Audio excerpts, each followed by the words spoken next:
Togo, profusion de rencontres internationales, absence de réelles initiatives de développement. Publié le 6 février 2023 par Miadjo. Il y a du mouvement dans la capitale togolaise. Depuis hier, Lomé vit au rythme d'événements internationaux qui réunissent des personnalités venues de divers pays, aussi bien d'Afrique que des autres continents. Il s'agit de 2 conférences, la première sur le terrorisme et la seconde sur le financement. Pendant ce temps, les initiatives pour un réel développement du pays sont inexistantes. Pour la première, il s'agit de la conférence de haut niveau sur l'engagement parlementaire avec les jeunes et les organisations de la société civile dans la lutte contre le terrorisme et l'extrémisme violent sur le continent africain qui se déroule du 19 au 20 janvier 2023. Les travaux ont été ouverts hier par la présidente de l'Assemblée nationale, Yawadjik Bodit Segan, qui n'a naturellement pas manqué d'éloges à l'endroit de son patron, dont elle salue l'engagement constant en faveur de la recherche de la paix et de la fraternité entre les nations.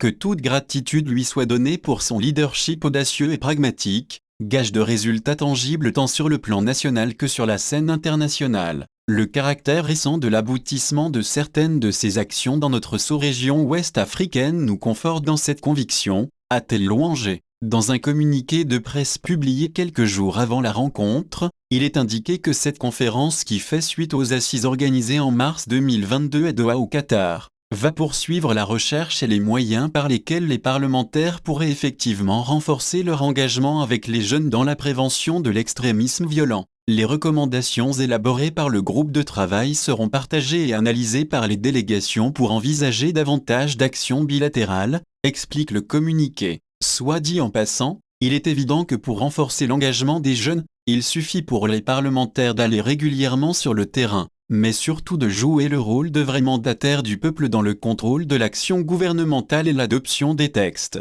Et puis, en apprenant l'organisation de cette conférence, nombreux ont pensé que les travaux allaient aboutir à une solution miracle de lutte contre le terrorisme. Il n'en est rien, c'était visiblement de simples retrouvailles entre amis. Dans la même journée du jeudi 19 janvier, une autre conférence internationale de Lomé sur le financement, SILF 2023, a été ouverte dans la capitale togolaise. C'est la deuxième conférence dont nous parlions. L'événement qui, selon les informations, réunit entrepreneurs de premier plan, avocats prestigieux, éminents experts financiers, investisseurs et hauts responsables politiques, est organisé sous le patronage du chef de l'État Faure Gnassingbé. Comme pour la première rencontre, les travaux vont aussi durer 2 jours sur le financement des entreprises et des grands projets. À cette conférence, c'est la ministre Rouskayi Mivedor, chargée de la promotion de l'investissement, qui représentait le président de la République. Votre participation en nombre important démontre la nécessité de tenir de tels événements qui visent à créer des cadres de discussion avec les acteurs d'origine et d'expertise diverses sur des sujets d'actualité tels que le financement des entreprises et l'émergence,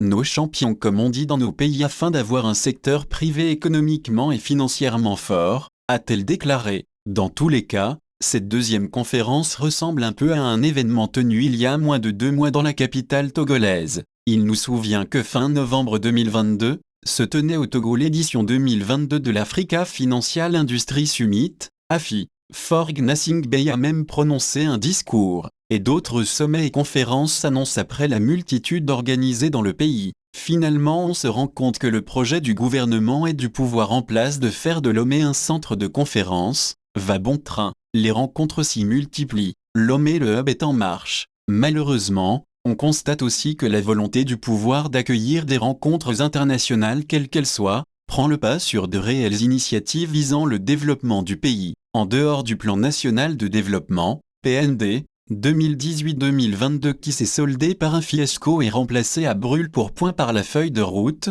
FDR, 2020-2025, quelles réelles initiatives le gouvernement a-t-il pris pour enclencher un vrai développement du Togo? Le pays s'est souvent contenté de rapports flatteurs de certaines institutions internationales, des statistiques aveugles d'instituts nationaux pour dire que le Togo tend vers l'émergence. Depuis déjà une décennie, des dizaines de milliers de jeunes Togolais ont fait l'expérience du volontariat. Avant les années 2020, le volontariat était présenté comme la voie royale pour se faire une place au soleil. Ensuite, avec les crises qui ont miné le volontariat, le langage a évolué. Désormais, il faut créer son entreprise soi-même, devenir son propre boss. Des milliers d'entreprises ont été créées, mais l'évidence est que la majorité est constituée d'entreprises mort-nées. Pendant ce temps, le pays se vide de sa jeunesse, poussé à l'exil par les difficultés qu'il rencontre au pays, dans un contexte de déficit aigu de démocratie géopolitique.